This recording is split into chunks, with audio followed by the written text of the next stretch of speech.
everyone. Welcome. At this time I'll call the meeting to order, and here's the roll call. Nancy Baker. Here. Gary Glevin. Here. Rick Mudio. Here. Okay. Jack Collin. Here. Ira Dove. Here. Jeannie Duncan. Here. Joyce Edwards. Jeff Heck. Jim Holland. Here. Billy Kennedy. Here. Michael Lavender. I know Pat's out of town and Billy has her proxy. Michael Norris. Here. Morris Pittman. And Steve Smith. Here. And Michael Lavender is on the phone. Okay. All right. Michael Lavender, I think you got a Yes. Okay. Has everyone had a chance to review the agenda and the October meeting minutes? Okay.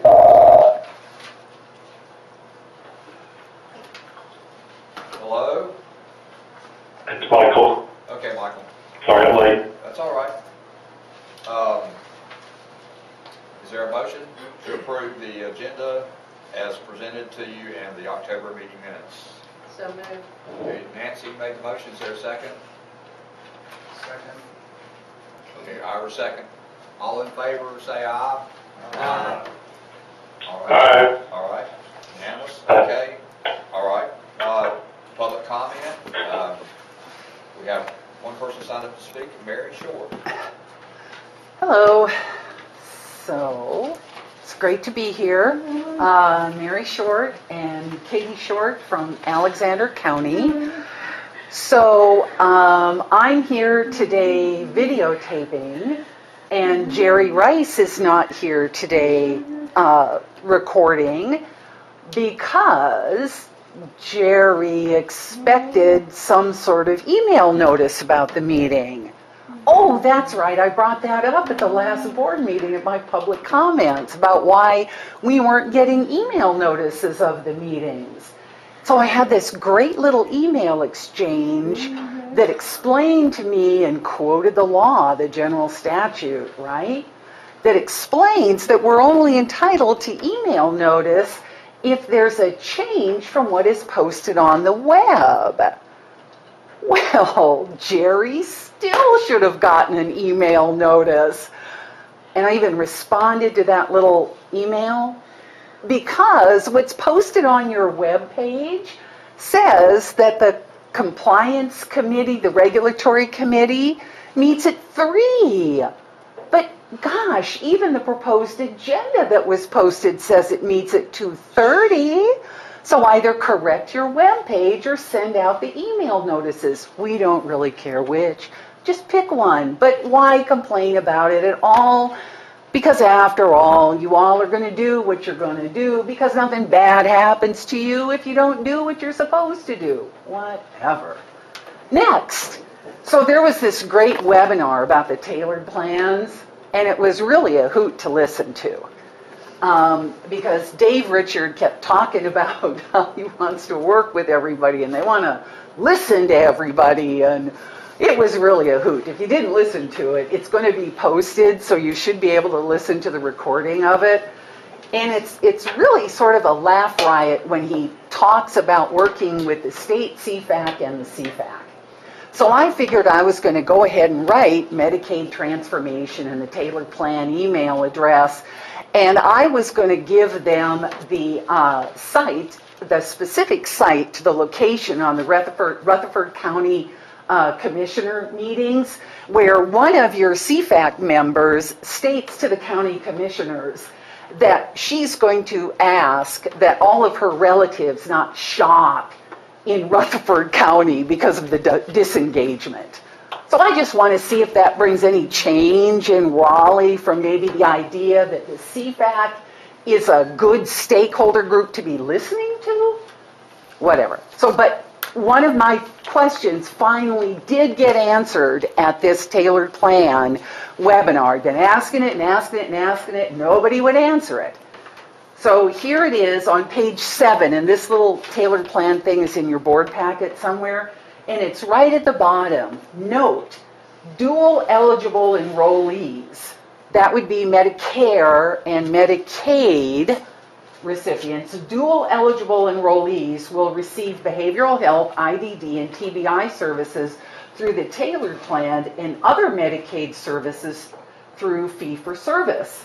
So the duals won't have their physical health services or their pharmacy services, blah, blah, blah, administered through the tailored plan.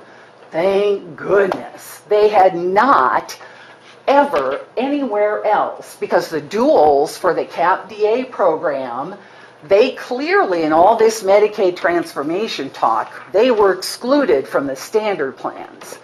They're excluded. So I was glad to see that finally got caught up. And finally, so I walked into the compliance regulatory meeting after the finance meeting, and Tracy was giving this report on quarterly reports, I guess. I'm sorry, Tracy Hayes. And so they were on slide about status of policies by quarter, and then they moved to ethics points, and then privacy and security. But then there was this little slide about internal compliance audits, and she skipped right over it and moved to the next page. So I thought, wait a minute, what's that? So I go and I look. And internal compliance reports, internal audits on the Registry of Unmet Needs and Innovation Services commenced in quarter 4 of fiscal year 17-18 and completed in quarter 1 of fiscal year 18-19. Internal compliance audits. Well, that's interesting. Oh, wait a minute. Look at this over here.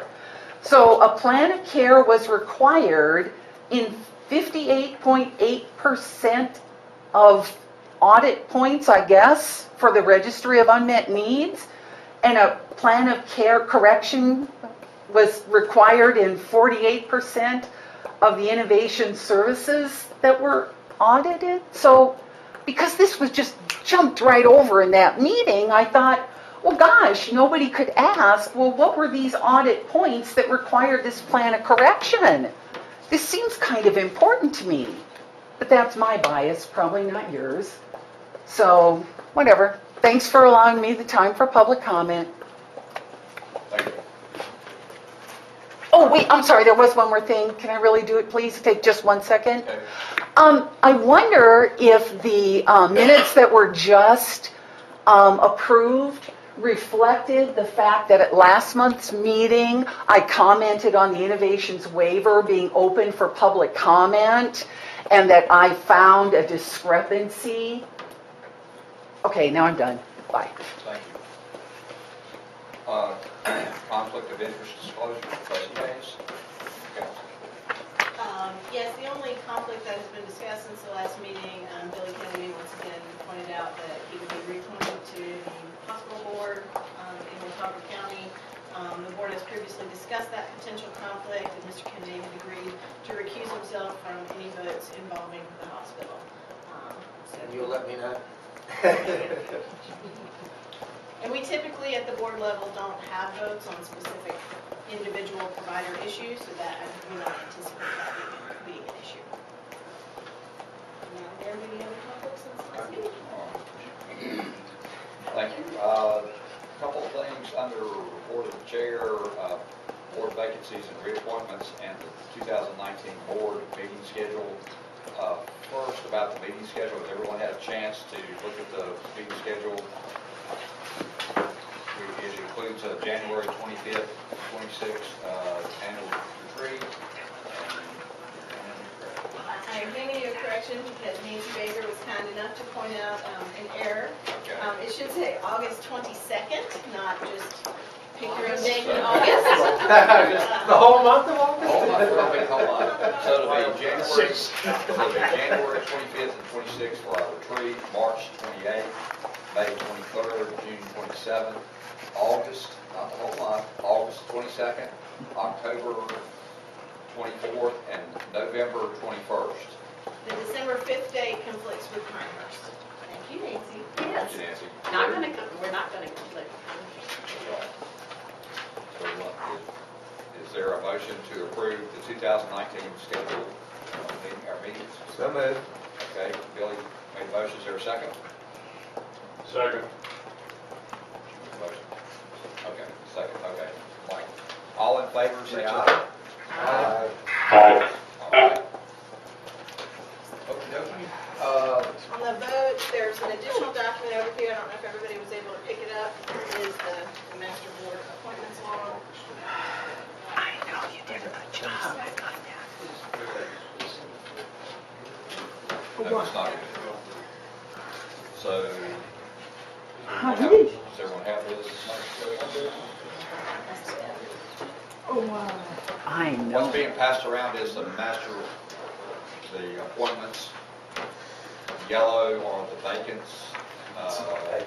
Green is up for reappointment. I apologize for how complex it is, but you all can thank your General Assembly for that and how they have structured this board. So each line represents a specific type of appointment that is mandated in Chapter 122C.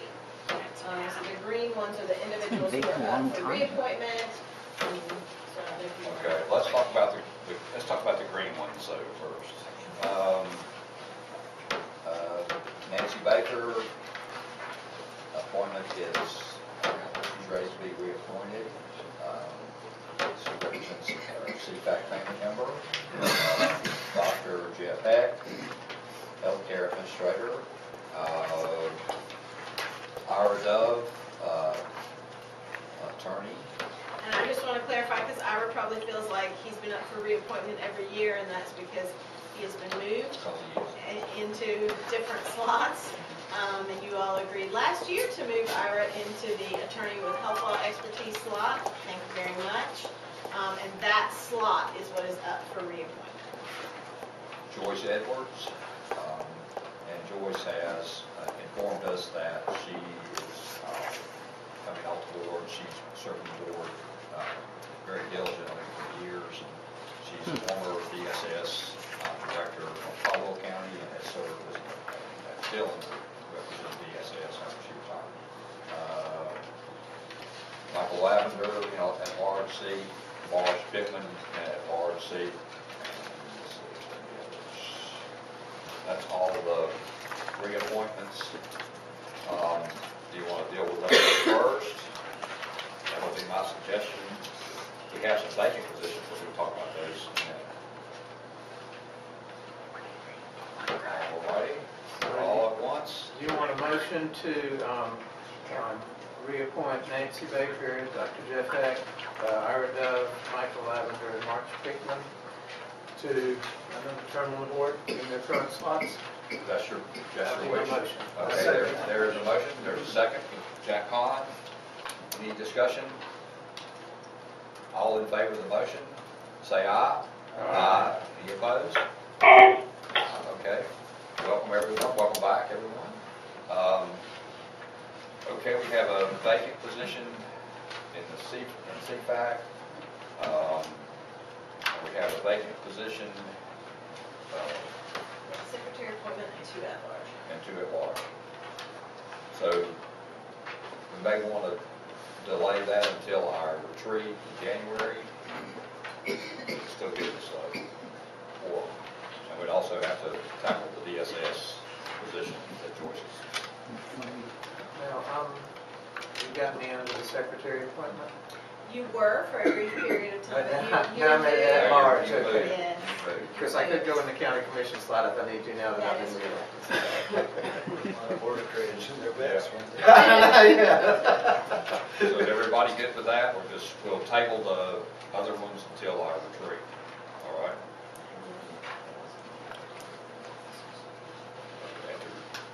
Now. They can do it now or they can do it. You need a motion to table it to the retreat. Right. So moved. Second. All right. Any more discussion? All in favor, say aye. Aye. Any opposed? Okay. Did you get it? Okay. So we're still looking for 1, 2, 3, 4 board members. Yes, So if, and we have a nominating committee. we do. So if I know of anybody, I can pass the names along. Yes, what do you Rick is the chair of the nominating committee. Thanks. Are all four of them at large, or are there any? No, one's CFAC One One is CFAC, CFAC. 2 at large, and one and secretary. DSS. Right, there's really 3 appointments that you all can make nominations for. That would be the 2 at-large seats and the individual with social services expertise seat. The secretary appointment is up to the secretary, and the CFAC appointment is the We're CFAC. working on that. We have a new member that's come on for SA, that we'd like to give her time to get adjusted to CFAC, learn CFAC, and certainly not put her on the board brand new, and not be ready. And we want to make sure that she's the best fit for the board. So we're working on it. Wouldn't it be helpful though if we could get these folks to retreat?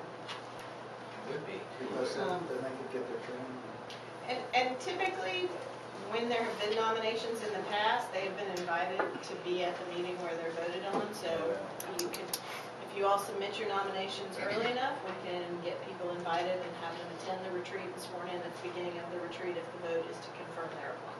And Joyce Edwards will be a vacant too. Yes. Yes. That one has to be a DSS appointment? It does. No, Slot, well, it's it an needs to be. individual with social services expertise, and typically those have been DSS directors in the past. Thanks. We also need to, I guess the officers need to be either elected at this meeting or at our retreat, if you want to wait till the retreat, whichever is your preference. So that would be your chair and your vice chair and your committee members. If you want to reappoint everybody to the same committees, reappoint Rick as the chair if he's willing to continue to be a glutton for punishment, and Michael Lavender is currently your vice chair. So do we need a motion for that? This is normally the time of year we do vote on the officers again? Yes. Well, I move we reappoint Rick and Michael as chair and vice chair. Before they have time to think about it. Quick. I'd like to amend that motion to also include the committee. Okay. All right, we have a motion. Is there a second? Second. All right. All in favor of the motion, say aye. Aye. Aye. Thank you. Thank you. All right, report of the chief executive officer, Brian? Okay.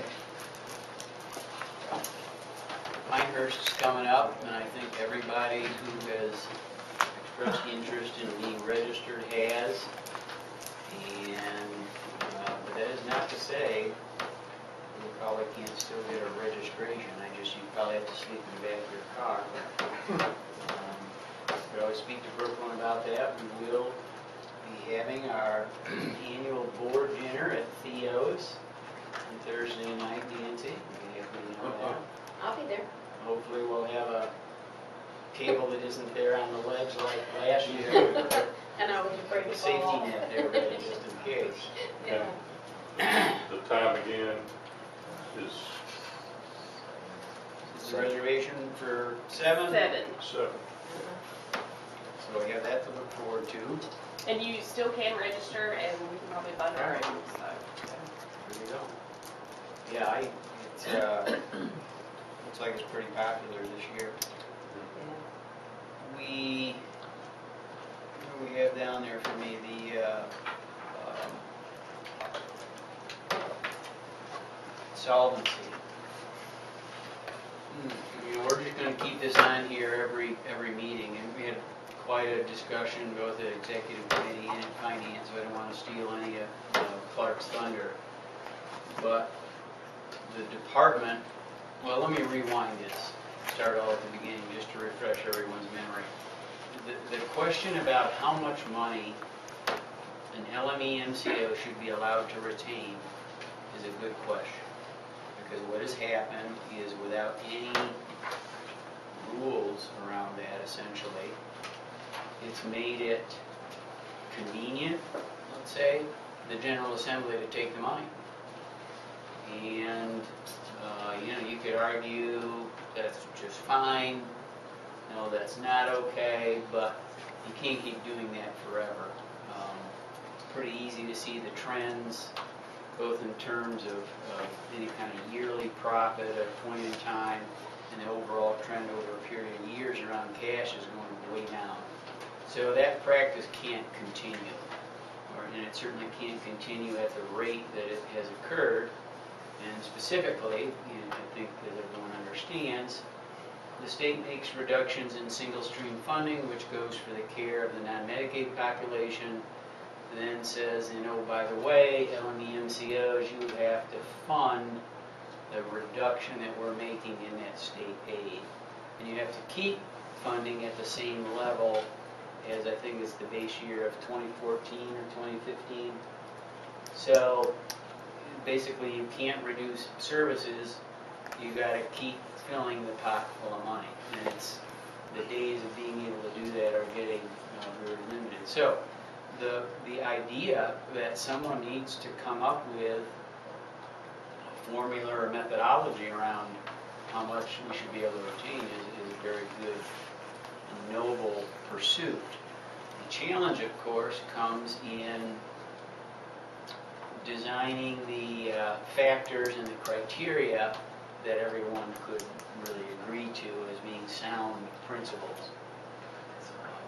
Vaya, like all the other LME MCOs, and it is certainly not limited to them, but for the purposes of my comments, I'll say that at least that is one thing the LME MCOs do all agree on, that formula is very flawed, and just in two very simple areas. The first being the consideration for risk reserve as being, and I'm going to use common terms here that may not be actually reflected in the law, but if I talk like this, you'll be able to actually understand what it is. Hopefully, spendable, risk reserve money that we are required to retain, and it's in the range of about $40 million.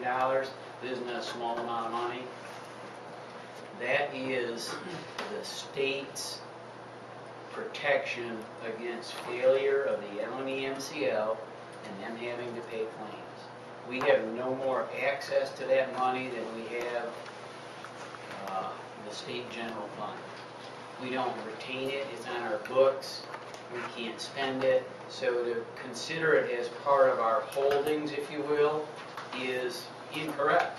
I mean, it's wrong. So that's one that has to change. And of course, if you change something that big, it really, has a major impact on the formula. Let's see. The other has to do with how much cash we should be able to retain as our own, let's call it rainy day fund. Now, we had a lively discussion around this in finance because so many of the members there are county commissioners and understand this well in terms of their position with county government. And I would say we had a pretty much a universal disbelief that the state could set this at such a low level, which is currently 15 days. That the catastrophic, what is it called, catastrophic occurrence? It's an extraordinary. Is between 15, is it 15 and 30? Yes, currently. 15 and 30 days. So that we would only have, it would be acceptable in the state's eyes for us to only have 15 days cash. I don't know, I did a survey at the CEO meeting of anybody, including representatives, and I should just stop there. Let's just put it this way. I don't know anyone that believes that's prudent. If you were a county, you couldn't do it. I mean, I don't know what the precedent would be for saying that would be acceptable. I mean, any of you that may own your own businesses or practices or whatnot. So, Yvonne, I hope you'll get this straightened out over at the General Assembly, please. Right on that. Okay. Now, the department, so I'm just giving you the two big ticket items that I'll say everyone that I know of believes are grossly inaccurate in the formula. The department was responsible for submitting a report to, I don't know formally if it was to the Legislative Oversight Committee or General Assembly, essentially a fiscal research, which is the branch of the General Assembly that does kind of all of this work. And they did so, and my understanding is that they did support changes around the methodology in those two areas to be range from 30 to 60, correct? That's correct. And to eliminate essentially the counting in the formula of that risk reserve. This would if they accepted those two changes, they'd have to change the whole formula because it makes such a significant difference. So, we have to pay a lot of attention to this. It has, where all of this lands, essentially they're trying to make people fit into a tier. If you're above the tier, you have to spend down to get into the tier. If you're below the tier, they put you on a corrective action plan, which I assume would mean boards would have to do bake sales and car washes. I mean, I don't know what, if we were below the level, what would we do to raise money? I don't know. I don't know. But at any rate, that's how the law is. So, we have to watch this very closely in terms of our budget and in terms of our reinvestment plan, because one of the requirements is, after all of this is done, and you're either above the range, which currently, if everything were to stay the same, this is with the 15 days, and the risk reserve being in there, which works against us, we are currently above the range by a few $1 million. Yes. When you actually do the calculation like I've done for, I think, all of you, maybe I did that at the board retreat last year, just kind of backing out. So we start off with, $80 million, you take our IBNR, you take our AR, you take the single stream that we still owe. We don't have 30 days of cash. We're like $5-6 million underwater now. We'd have to spend more money if they kept the formula the same. Just to give you some concept of the place we would be living if all of this stays the same. So, yeah, doesn't that kind of take your breath away? Do you think this is, we've seen this before, an effort to basically show that public management of healthcare doesn't work? Mhm. I mean, you can shut the faucet off, and yes, you can't fill up the bathtub. So,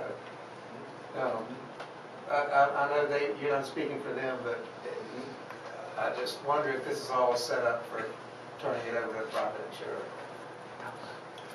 There are many people that would subscribe to that theory. I'll let you draw your own conclusions. I try to just give you the facts and occasionally share an opinion that seems relevant.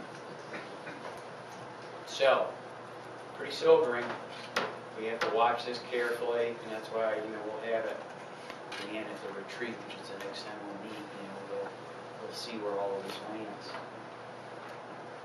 There was a webinar you heard about earlier, yesterday morning, that shared a fair amount of details. I think more than what most people expected. A lot of times these are just kind of restatements of information that's already been out there in your packets.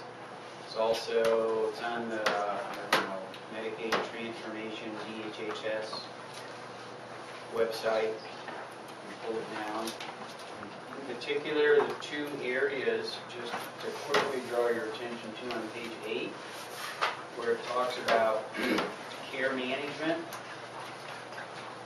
I think this has been solvency, care management, and what we're going to do about the Taylor Plan regions are probably the top 3 things that are of interest from the LME MCOs. I really give the Secretary and her deputies a lot of credit for establishing meetings with the LME MCO CEOs on a regular basis. Gear management has been a large topic of conversation, and I will say that many of my colleagues and myself were surprised to have to learn about some of the elements of this via a public webinar.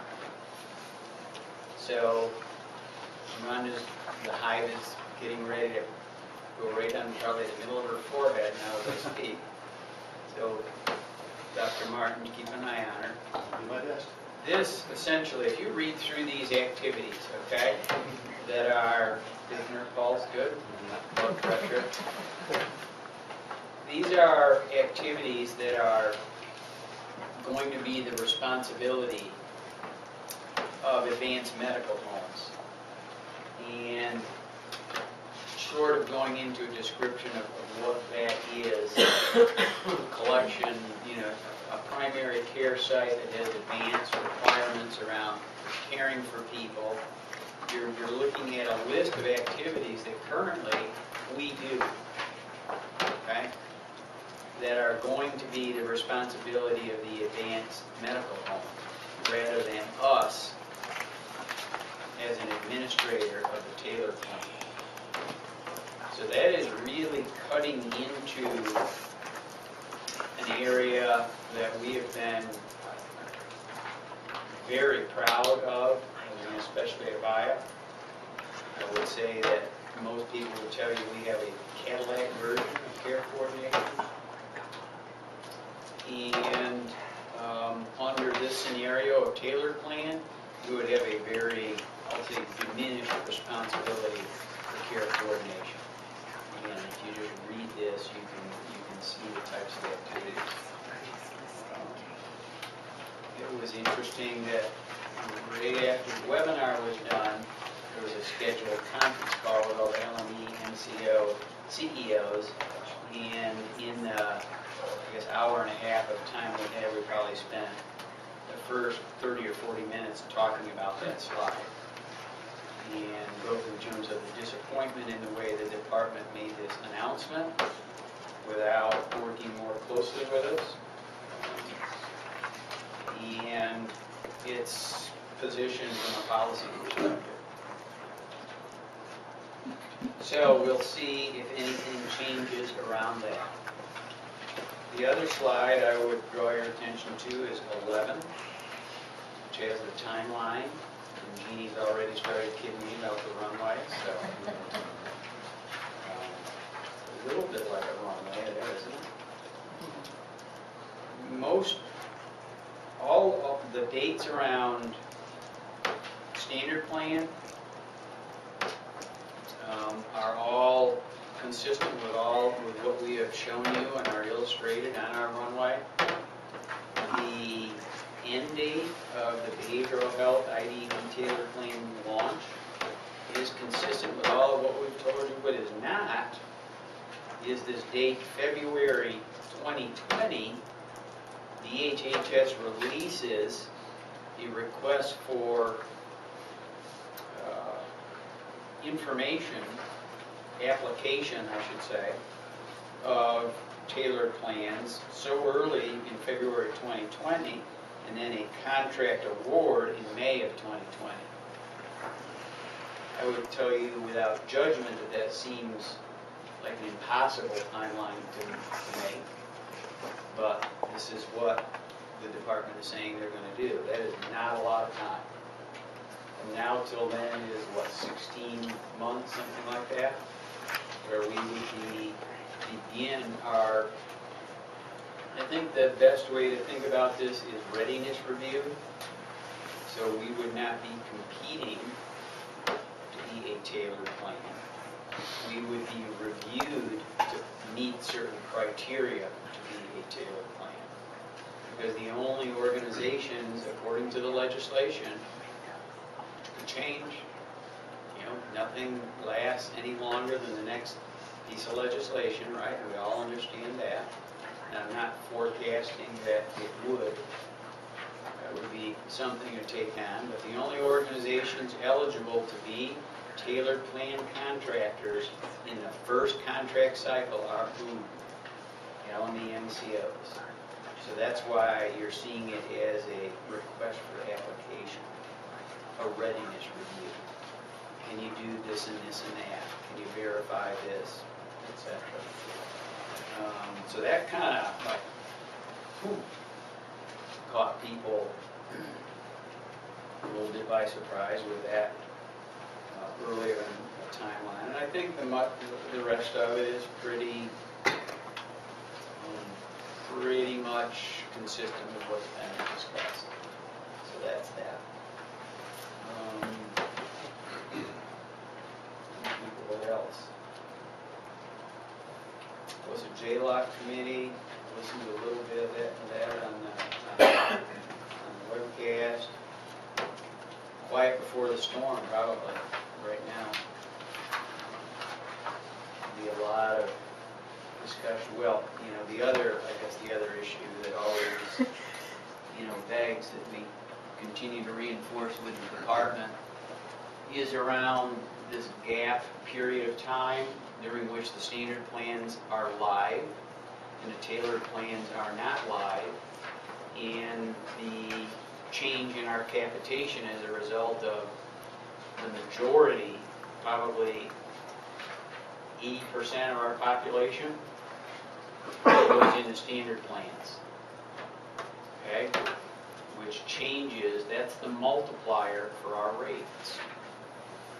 We're paid a per member per month per Medicaid eligibility category. So there are a range of different rates depending on what your category of eligibility is in Medicaid.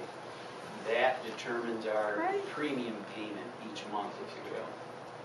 So that number is going to go from, a big number like on an annual basis with all the churn and whatnot, it's probably north of 200,000 to as few as 10,000. That's a big change in your multiplier. And on the call that we had, the expectation is that we would not be reducing our size because of changes in care coordination function, and that we would be retaining our revenue, which I see as impossible. I heard that from a deputy secretary. So it's going to be the same things that we have done well at. We're smart, we're resourceful, and we're resilient. And those are the things that it will take to navigate a lot of, I guess we could say, uncertainty initially, and then some degree of change which we can't, I can predict based on how I look at things, but yet the counsel I get from the state is contrary to what I might expect. So what do you want to believe? Now, essentially, what I've said to Rhonda, check her again, Craig. Slow and steady, 60. The line between care coordination, what we do now, and it's almost like case management. And I hate to, introduce another term, but that is what people would be more familiar with. And that's present in a lot of the enhanced services now. Where the line is going to be drawn, based on this, slide number 8, or whatever one, 8, between care coordination and again, care management is the term they're using there, that's done by the advanced medical homes. Where they stop and where we begin is very gray. given what's written on the paper, it would lead you to believe that a lot of the things we do now will become the responsibility of those advanced medical homes. Which the irony of this is that essentially these are concepts that either don't exist or are, in their infancy, much less to those organizations have the expertise to deal with the especially complex population that, up to now, nobody's really wanted to deal with. I mean, just to be blunt about it, honest. So the notion that new organizations would somehow develop the expertise to deal with the most challenging individuals, both medically and from a specialty care perspective, I mean, as a healthcare professional, does that even, I mean, it's just hard to imagine why that's a good idea. Maybe that's a nice way to put it. But that's what's being promoted.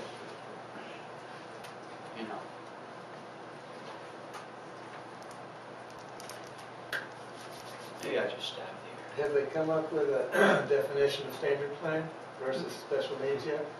Yeah, well, there's an RFP that's out for that. So, the 850-some pages, which I have to give Clark, he's actually read all of it. These piles in his office. I actually went to him the other day and said, I'm trying to find out something about this. Do you know where that is? And he could find it. So, yeah, here's what it boils down to, Billy. It's how many people are going to be eligible, and we have numbers to show that. Do we know entirely what their characteristics and needs are? I would say no. Generally, I think people are predicting that. We know how much is going to be associated with the PNPN for both the physical health and behavioral health care for them in the rate book. And Clark could quote you chapter and verse on that. So you can make assumptions about what the folks are going to need, and then we have the menu of services that a standard plan will have to offer, which would confuse you, because you would see a lot of crisis, high-end behavioral health services that wouldn't, I guess the common man or woman would see that and say, that doesn't seem like mild to moderate. That seems like pretty significant. The one that strikes me probably the strongest, ADATC. I don't know if you're familiar with those state alcohol inpatient services. They're very complicated people. A lot of medical comorbidity. That's a standard plan person, but yet that is part of the menu for standard plan. There's a lot of disconnects. So again, you go back to the timeline, and you think of when all of these things that are, let's just say, imperfect, somebody flips the switch on this, there's a lot going on. A lot of people are going to be assigned to the standard plan that'll blow out and have to come back and be prospective tailored plan individuals. It'll be very difficult for people. Go back and forth, yeah. Well, but again, there won't be any tailored plan then. It'll just be our management of the individual. Physical health will remain in fee-for-service, and we'll manage the behavioral health, specialty care. So these advanced medical homes, they're going to be fairly small. I mean, even a big one. I'm just thinking of on our regulatory compliance and our policy committee, we have 2 people that are just dedicated to doing certain parts. And in a smaller organization, it'd be a real economic burden to have that person. I mean, that's one of the things that larger organizations benefit over smaller ones, whether it's business or not, as far as the regulatory compliance. And from what we look at, to me, this seems to be a problem, but passing that regulatory compliance onto a whole bunch of small homes unless they're owned by a larger company. Don't think small in regards to anything I'm talking about. That was my thought. None of it's small. They'll exist within clinically integrated networks, which are almost like umbrella organizations that are like, again, my terminology, and Rhonda and folks gave me we spent 2 hours, it was on top of another 2 hours another day, just really understanding this more operationally. The clinically integrated networks would be, say a collection of advanced medical homes, and the clinically integrated network is kind of an umbrella organization that offers services to those organizations that you have to qualify to become an advanced medical home. So they'll incorporate that. For doing more for the individuals that would be enrolled, let's say, or members, there's additional payment that's made. So that's where they think there might be an economy of scale then. Has to be. I mean, it's nobody's going to be hanging out there doing like, Joe's primary care center. Because you won't be able to. No. Thanks. How'd I do on that? Be a little more encouraging than that. It's a lot. I just stopped there. I mean, these are good questions. It's a lot of fertile ground for retreat, thinking through this a lot more. Of course, our conversations are strategically, what does this mean for us? Most of our strategy has been at the plan level. This is thinking of opportunities at a different level sort of in the food chain. That is the provider, kind of the operational provider rather than payer part of things, which is very valuable as well. Thanks. All right, our next item is closed session, but before we do that, I'd like for us to sort of move to the Provider Advisory Council report. Before we call on Jeannie to give her report, if you would. All right. Okay, well, we finally did have our retreat.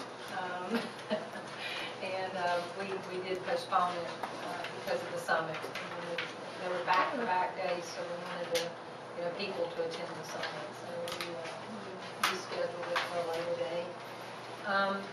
We've been pretty active, as I've kind of updated you throughout the year. At our retreat, we sort of reflected on, and remember that we've been operating primarily with three subcommittees. A fourth subcommittee has been working on integrated care on some of the, kind of as a side though to these three major ones, and then across. So we reported out the goals we'd set the year before and how we had done against those goals, and I'm happy to report that we had pretty good success for the year. We met a lot of those goals. Some of them are very much continuing.